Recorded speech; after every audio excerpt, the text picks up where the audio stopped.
je suis Lisa Mondin, je pratique la santé par le toucher et je pratique aussi la méthode Raconte-moi mon histoire qui a été créée par Audrey May. Je suis installée dans 2 cabinets, les mercredis sur Landemont dans le 49 et les autres jours sur Saint-Hilaire-de-Loulay en Vendée. Que dire de plus? Le Oui, passé maman. peut-être. Le passé juste brièvement. C'est mon 2e changement de carrière. Avant, j'ai été assistante RH et encore avant, j'ai été assistante sociale essentiellement en protection de l'enfance pendant 8 ans et 2 ans au sein d'un IME, donc auprès d'enfants atteints de diverses déficiences mentales. Voilà. Bienvenue. Enchantée de te rencontrer. J'ai fait la connaissance de cette superbe Ludivine que je vous présente ici même Il y a lors de la formation Raconte-moi mon ouais, histoire. ouais, là on fait la date anniversaire. Ah mais oui, Non, mais oui, carrément. c'était Oh, février. c'est beau. Donc moi je pratique à peu près la même chose, le Touch for Health, en cabinet sur Limoges, un petit peu de domicile sur le Nord-Sud-Loire. Et je suis aussi instructrice, c'est-à-dire que j'enseigne aussi cette technique sur Limoges. Et je pratique également la méthode Raconte-moi mon histoire qu'on a apprise avec Audrey May. Voilà comment on s'est rencontrés. Et donc moi aussi, hein, c'est un changement de carrière il y a bientôt 6 ans, mine de rien. Et alors moi, rien à voir, j'étais dans l'informatique, mais par contre, en parallèle, j'ai toujours gardé des enfants à leur domicile chez les parents, dans des cas en général plutôt d'urgence ou cas particuliers. Et ça m'arrive encore de faire cette activité-là en plus. Voilà, voilà un petit peu. On part sur notre sujet Ben oui, qui, je pense, intéresse beaucoup de monde. certainement. En tout Le cas, il y a sommeil beaucoup de monde chez qui les nous écoute enfants. pour ça. Je pense que ça doit être, allez, 75% des Ouais, appels, et encore si c'est pas plus, carrément. pour les enfants. Oui, mais même pour les adultes, enfin en touch aussi. Donc on s'est dit que pour le premier live avec thématique, le sommeil était peut-être ce qui vous intéressait en priorité. Voilà. Vos questions en Euh, je- commentaire, je oui, précise quand même. Et n'hésitez éventuellement, pas. pour voilà, les futurs thèmes et tout, si vous avez des idées, pareil, commentaires comme ça. On a déjà des idées, Oui, mais bon, oui, oui. si vous en avez, c'est cool aussi. N'hésitez pas. Après, on reprendra de toute façon les posts et on répondra aux questions. Ouais, Alors, je vais peut-être commencer avec le ouais. Touch for Health, comment je travaille à peu près quand on m'appelle pour des problématiques de sommeil. Donc, je vais refaire un très léger cours de médecine chinoise. Bref, je vous assure.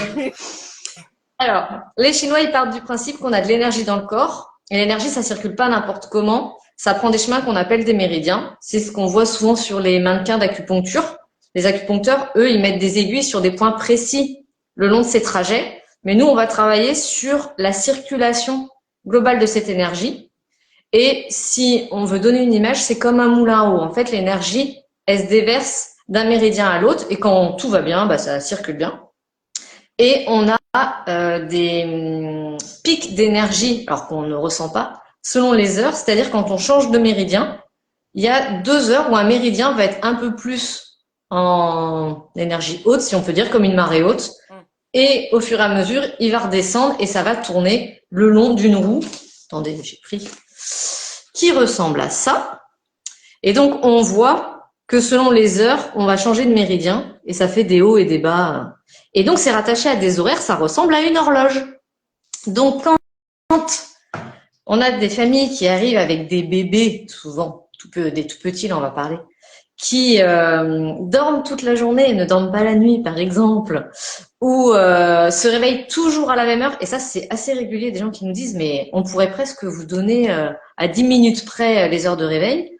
Bah, déjà, on va partir sur l'idée qu'il y a peut-être soit cette régulation qui est pas encore faite par rapport à l'heure de la journée, c'est normal, le bébé dans le ventre, lui, il a pas de repère, hein, il fait ce qu'il veut. Et ou alors il y a eu quelque chose qui fait que à certains horaires, il y a ces pics d'énergie. Et si ça tombe la nuit, bah, c'est très compliqué de bien dormir si en fait à l'intérieur du corps c'est pumped up quoi. Donc on va aller avec notre technique de Touch for Health avec des points de médecine chinoise, etc. réguler pour que cette énergie, en fait, elle circule de façon homogène et en gros que la nuit, ça soit moins speed que la journée. Voilà, ça peut être ça une des premières raisons et comment on va aller réguler un petit peu ce cycle. Ça va? N'hésitez pas si vous avez des questions, si j'ai des termes, c'est trop détaillé ou pas assez aussi, hein, si vous êtes curieux, moi, un vrai plaisir de vous renseigner sur la médecine chinoise. Et donc très souvent, il va y avoir les réveils entre 1 heure et 3 heures, très régulièrement. Et comme par hasard, on peut le dire, c'est le méridien du foie. Donc là, on va partir sur les enfants un peu plus grands, mais le méridien du foie est rattaché à la colère. Et donc, on peut dire que si un réveil à cette heure-là, il y a peut-être des choses qui sont liées aussi et qui peuvent s'exprimer à ce moment-là, qui font que le méridien, il va avoir un déséquilibre et que voilà, ça va se montrer de cette façon par un réveil nocturne. Donc, on tombe très souvent sur le méridien du foie pour les enfants, très très très souvent. Alors après, j'ai fait une petite note quand même. Donc ça, on va dire que c'est plus sur un rythme ou une émotion. Et après, il va y avoir le vécu. Veux-tu partir sur le vécu ou veux-tu partir sur avec le parent? Je Je pourrais développer un reviendrai tout petit après. peu par rapport à comment on peut rééquilibrer. Si jamais, par exemple, on part sur l'idée qu'il y a une émotion chez un enfant de, je ne sais pas, 6-7 ans, comment on peut l'accompagner pour vider cette émotion, pour que du coup, ça régule l'énergie du méridien. C'est une question? Oui, c'est une Oui. question. Je t'entends pas hyper fort, ma Ah, petite pardon. dame. J'ai dit, je pensais que tu allais expliquer Ah, je comment on peux pouvait aussi. réguler émotionnellement. On peut, on peut. Nous, on va passer. Donc, si je parle toujours de la technique du touch forex pour l'instant, et après tu rebondiras sur la deuxième Ouais. technique si tu veux.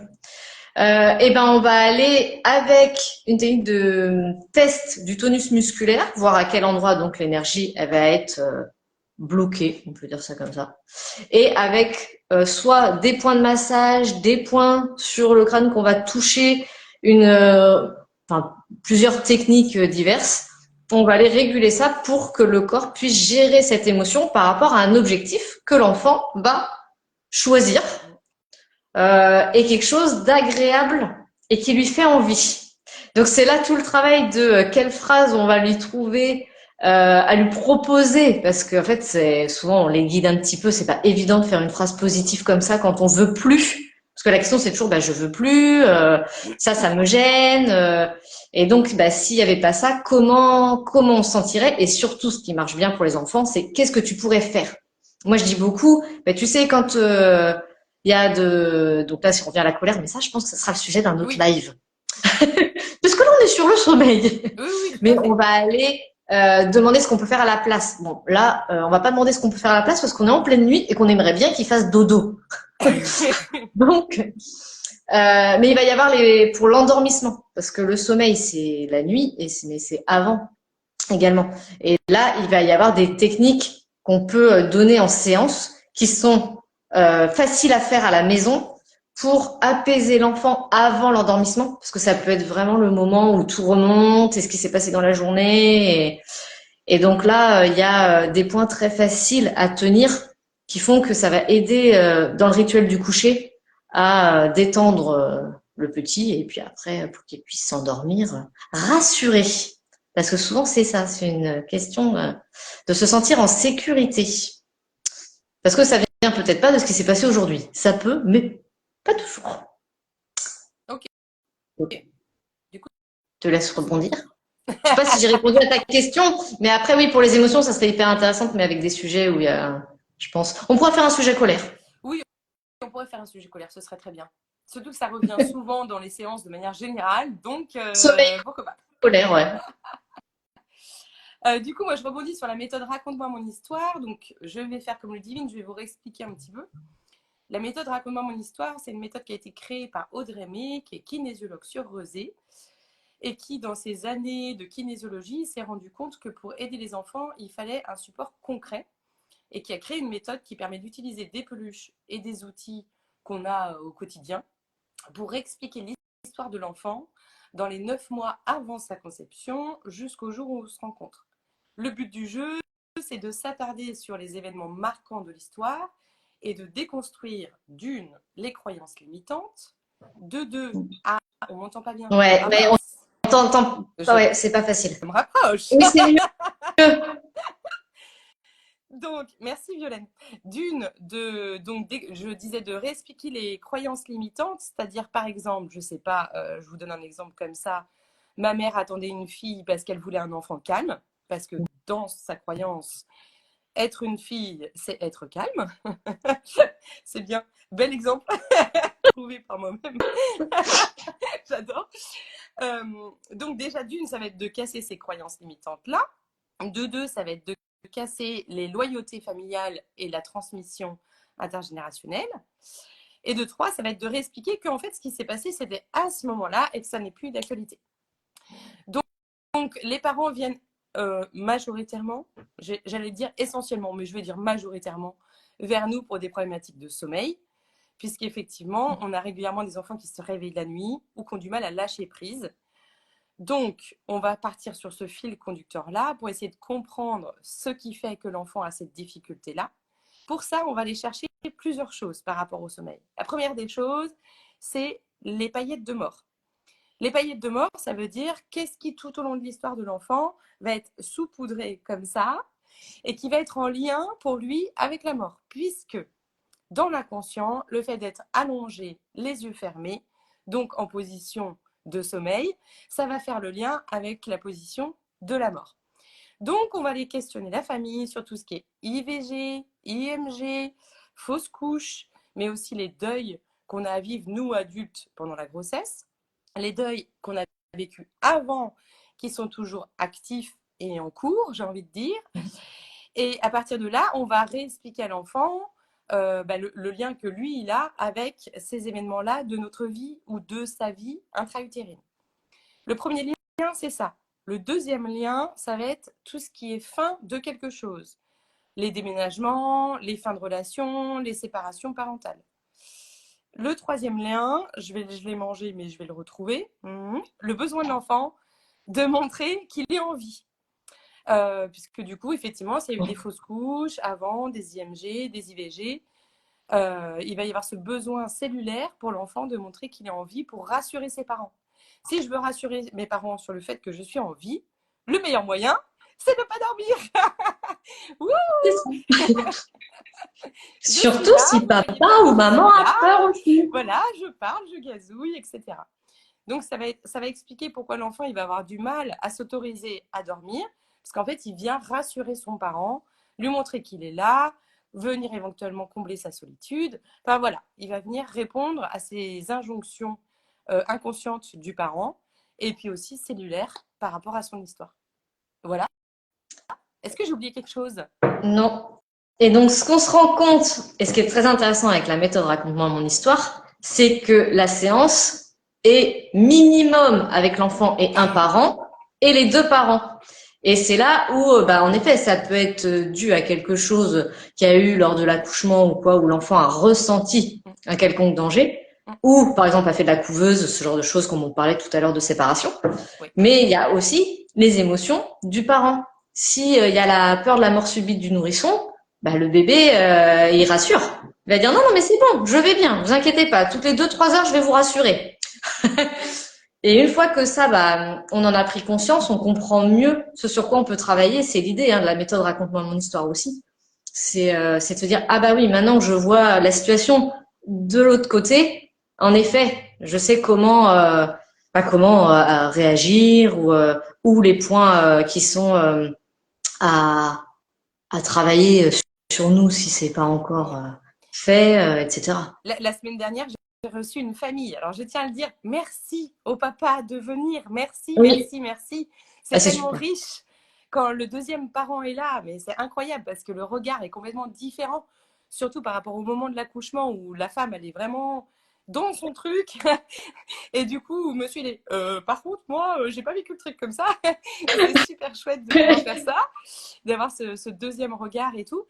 Et la conclusion à la fin de cette séance du papa, ça a été de dire, en fait, on a tout expliqué, parce que évidemment, il y a plein de parents qui expliquent super bien ce qui se passe à leur enfant, même quand ils sont pas encore nés et tout ça. Mais on n'a pas utilisé ces mots-là, mais on n'a pas fait ces liens-là. Et c'est ça qui fait que les choses vont être vues différemment et vont couper des choses auprès des enfants. Et c'est très rigolo parce que ça s'est fini avec un gros câlin avec ses petites filles. D'ailleurs, je l'embrasse. Et du coup, la maman était scotchée en mettant ben, comment ça se fait qu'il a vous fait un gros câlin comme ça avant de partir. Ah, mais ils savent. Mais oui. Et des fois, ça les. C'est comme si on les avait libérés. C'est vrai, on sent, hein, les enfants, dès quelque chose qui a été dit, oh, mais c'est plus mon problème, c'est bon, ça a été dit. En gros, ça y est, c'est dans la bonne case et il n'y a plus à s'en préoccuper. Et ça, ouais, c'est. Et les papas, souvent, oui, ils ramènent complètement dans le contexte différent. Mais non, c'était pas comme ça. Ou non, non, mais c'est pas ce qu'il a dit. Trop bien. C'était hyper riche, là, en l'occurrence, parce qu'ils étaient sur un projet d'accouchement physio. Finalement, l'équipe se met en place, met la mère en position habituelle avec les étriers et tout. Et lui, il était en mode, mais non, mais c'est pas du tout ce qu'on avait décidé, quoi. Et du coup, il l'a hyper mal vécu. Alors que la maman, en fait, elle était dans son truc. Enfin, elle a même pas tilté, en fait, qu'il la mettait en position habituelle et tout. Et du coup, c'était hyper intéressant de voir le ping-pong qui se jouait. C'était génial. Et moi, hyper enrichissant. Ouais. Ce que je demande aussi souvent quand il y a les fameux réveils des fois, mais vraiment répéter, répéter, répéter. Et je leur dis, bah, est-ce que vous avez des nuits? Alors il y a des parents qui font une nuit sur deux pour que l'autre puisse dormir une nuit quand il y a vraiment beaucoup, beaucoup de réveils. C'est un peu le mode survie là aussi, hein, par moment. Et où il y a des personnes de la famille, on peut déposer l'enfant, etc. Et j'ai une maman qui me dit ah bah oui oui moi j'arrive une fois par semaine, de toute façon je suis en déplacement professionnel donc je suis à l'hôtel et je dis est-ce que vous vous réveillez et elle me dit ah bah oui ah bah de toute façon je me réveille parce que au cas où. Et donc c'est là où on se rend compte de l'impact aussi que ça a parce que déjà faut le savoir que la maman elle est programmée pour entendre son bébé qui peut avoir besoin, donc déjà elle est beaucoup plus en alerte que quand bah, elle avait pas d'enfant. Et en plus bah après à un moment le corps il prend le pli. Et même si l'enfant est pas là, bah souvent les mamans n'arrivent pas. Alors je parle des mamans parce que c'est ce lien hein, qui est, on va dire, plus biologique. Les papas, je l'ai moins. Hein, je me réveille quand ils pleurent pas. Donc c'est qu'une constatation. Hein. Et du coup elle me dit, bah oui oui, même si en fait je suis à l'hôtel, donc je suis même pas chez moi. En fait je me réveille quand même. Donc et une fois qu'on travaille sur cet apaisement justement de avec la fameuse phrase positive en kinésiologie, par exemple, je peux dormir la nuit et en gros si besoin je vais entendre mon bébé s'il m'appelle.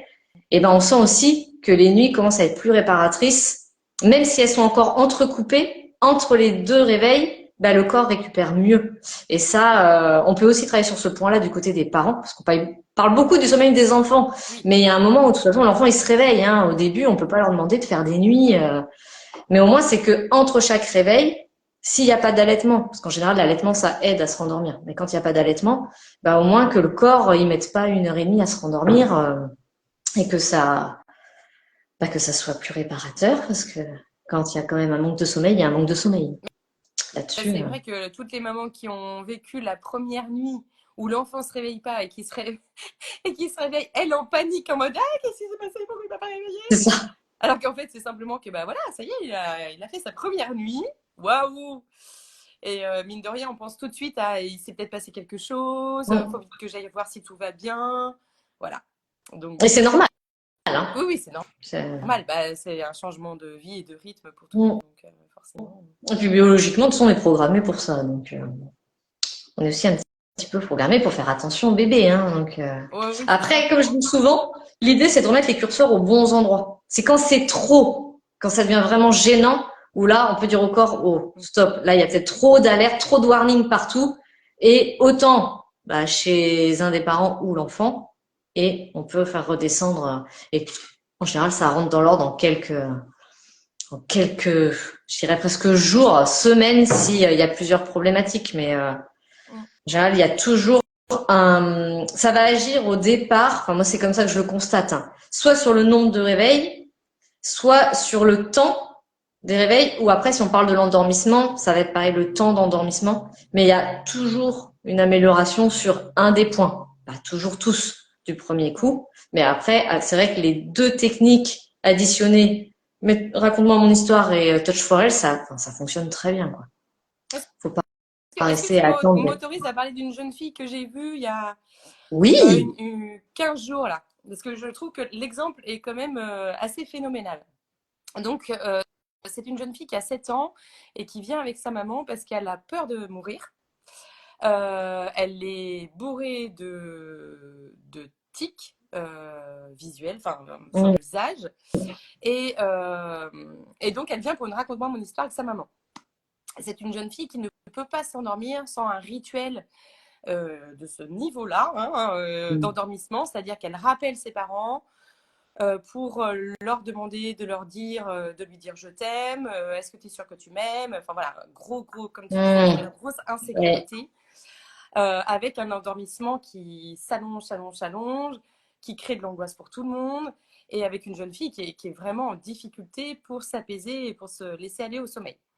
On commence la séance de raconte-moi mon histoire et la maman explique qu'elle a eu une IVG avant d'avoir cette jeune enfant, qui n'était pas au courant, forcément, hein, parce que c'est un sujet qui est toujours difficile à mm, aborder pour les mamans.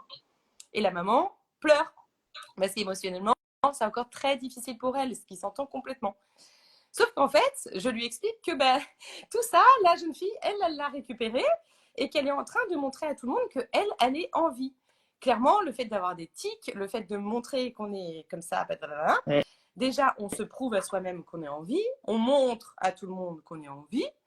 Et le fait d'avoir ce rituel et cette insécurité par rapport au laisser-aller au sommeil, c'est voilà, c'est parce que forcément, pour elle, c'est hyper compliqué d'accepter d'être en position allongée, les yeux fermés, comme je l'ai expliqué tout à l'heure.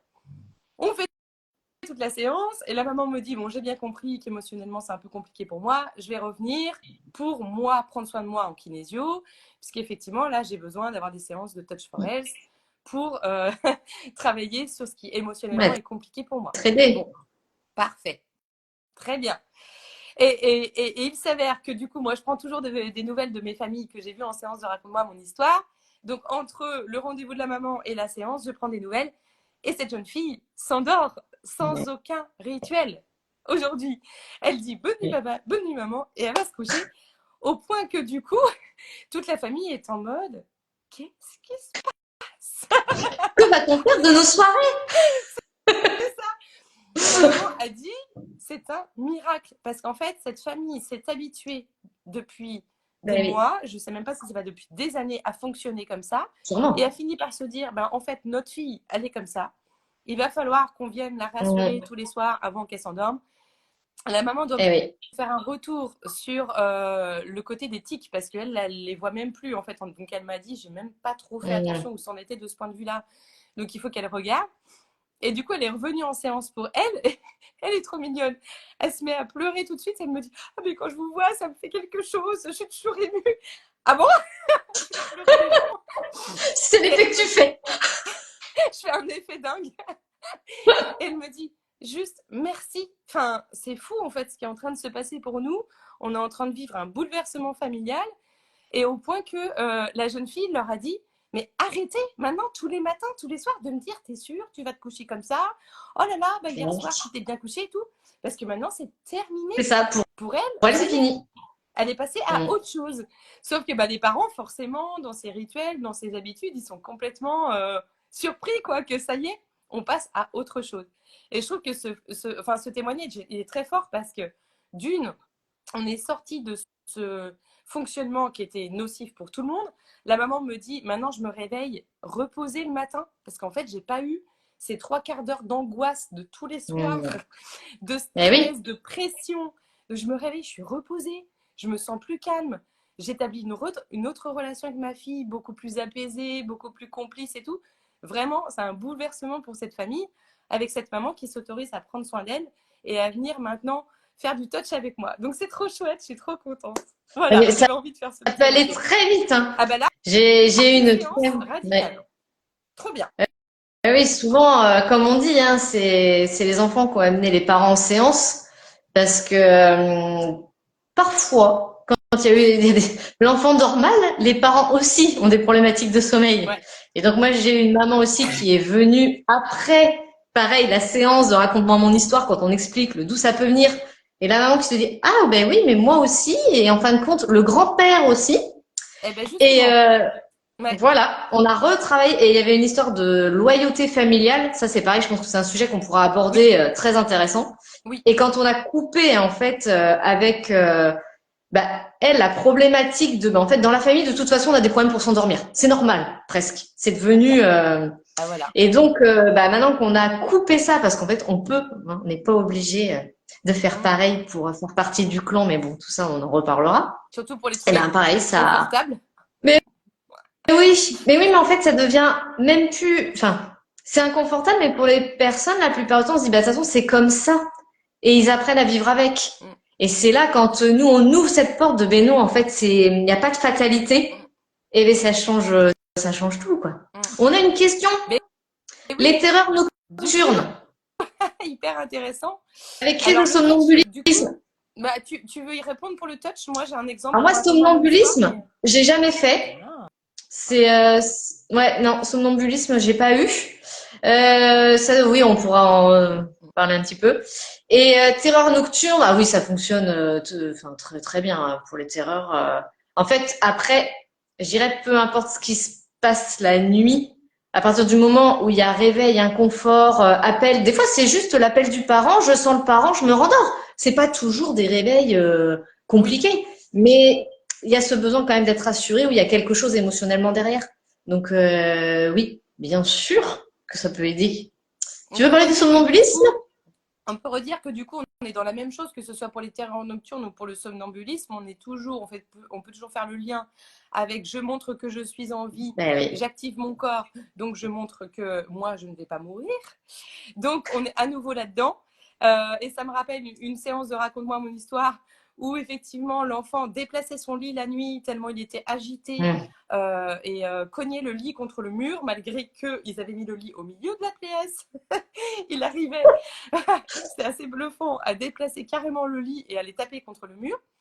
Et à la fin de la séance, alors que j'ai tout bien décrypté les paillettes de mort, la maman me dit que le père est somnambule et le grand-père aussi. D'accord, bah oui, bah ça revient à ce que je Voilà. disais tout à l'heure. Donc Eh voilà. oui. Donc clairement, la séance de Raconte-moi mon histoire a désintégré pour l'enfant en question son rapport à la mort, mais clairement là, on est sur de l'intergénérationnel, donc il va falloir aller creuser plus loin Mm. sur la question de la loyauté. Voilà pourquoi moi, en tant que garçon, j'appartiens à cette famille, parce que moi aussi, la nuit, je ne dors pas, ou j'ai des difficultés de sommeil. C'est ça. Voilà. Ouais. Est-ce que vous avez d'autres Bon. questions, Oui, d'autres n'hésitez choses à me pas. demander? Et après, il y C'est le a moment. aussi, alors, les problématiques de sommeil, il peut y avoir le RGO, les remontées. C'est pareil, tout ça, je pense qu'on pourra en faire un sujet complet, Mm. mais ça peut être, enfin, aussi une grosse problématique, mais qui est un petit peu plus complexe que juste, en fait, c'est le RGO qui va aller générer les problématiques de sommeil. Et donc là, il faudrait parler du RGO. Mais oui. Dans un autre live. Mais, et c'est ça. Parce qu'il y a, enfin, il y a les problématiques émotionnelles, mais il y a aussi physiques, hein. C'est sûr que si dès qu'on est allongé, on a très très mal au ventre, on va pas vouloir rester allongé et donc s'endormir, hein. Oui, bah, Donc, faut aussi aller voir s'il n'y a pas autre chose derrière. Et, euh, et après, il y a aussi l'émotionnel avec le RGO. Mais alors, Gabriel nous a fait tous. Pascaline a eu réponse à N'hésitez sa pas, question. n'hésitez pas, hein. Ou si ça vous ouvre aussi d'autres questions sur d'autres sujets, Oui, hein. Nous, après, c'est on les ça. notera. Mm. Parce que le prochain live, je crois que c'est le 3 mars qu'on s'est calé. Et Sans on vous doute. redira. Oui. C'est un lundi aussi. Oui. Oui, on a dit lundi, midi 30, c'est bien. Oui. Bah, si, alors si vous n'êtes pas là pour les personnes qui vont regarder le replay, n'hésitez pas à le mettre aussi. Et les questions, Bah on oui. répondra aussi après la vidéo, hein. Tous les gens qui vont regarder en décalé, n'hésitez pas à poster également. Oui. Ça nous fera toujours plaisir de vous répondre. À deux, il y en a toujours une qui arrive à être connectée pour répondre. Oui, puis ça se sent pas du tout qu'on est passionné et qu'on adore parler du sujet. Un peu intarissable. Donc c'est pour ça on s'était fixé une demi-heure. Mais si Oui, vous ben avez des alors j'ai questions, pas regardé, mais je pense qu'on est pas ouais, mal. Ah, les je pense blocages qu'on est là. scolaires. Oui. D'accord. Ok, ok. Blocage avec l'apprentissage ou blocage phobie de l'école. Ça marche aussi. Bah là, il y a plein Ouais, de choses avec l'école, hein. ouais, Parce que déjà, premier sujet, la séparation, dont on parlait tout à l'heure. carrément. C'est un sacré moment de séparation, l'école. Et après, c'est pour ça Le que je regard des demandais si c'était autres, ma place au sein d'un groupe, il y a plein de choses, hein. apprentissage. Ok. Apprentissage. Ok, On, d'accord. on note. Yes, très bien.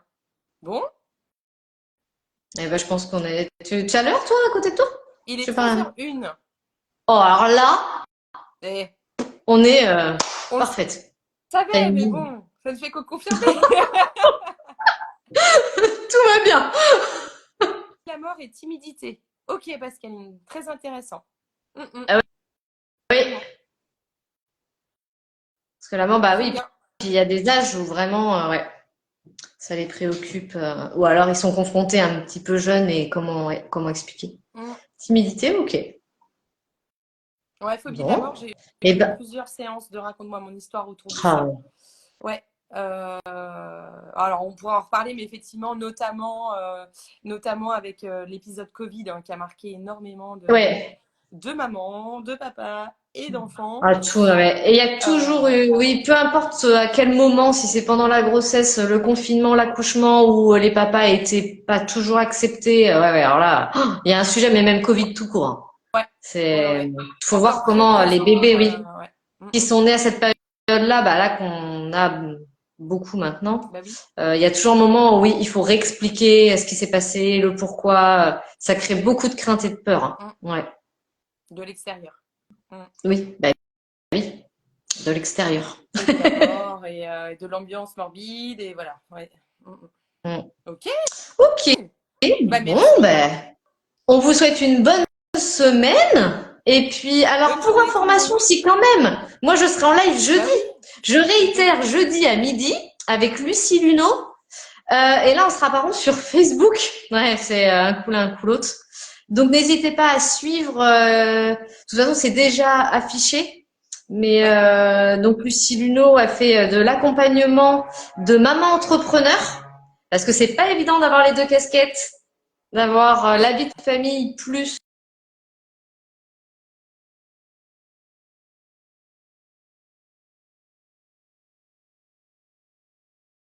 euh, jeudi. Et par contre, c'est midi.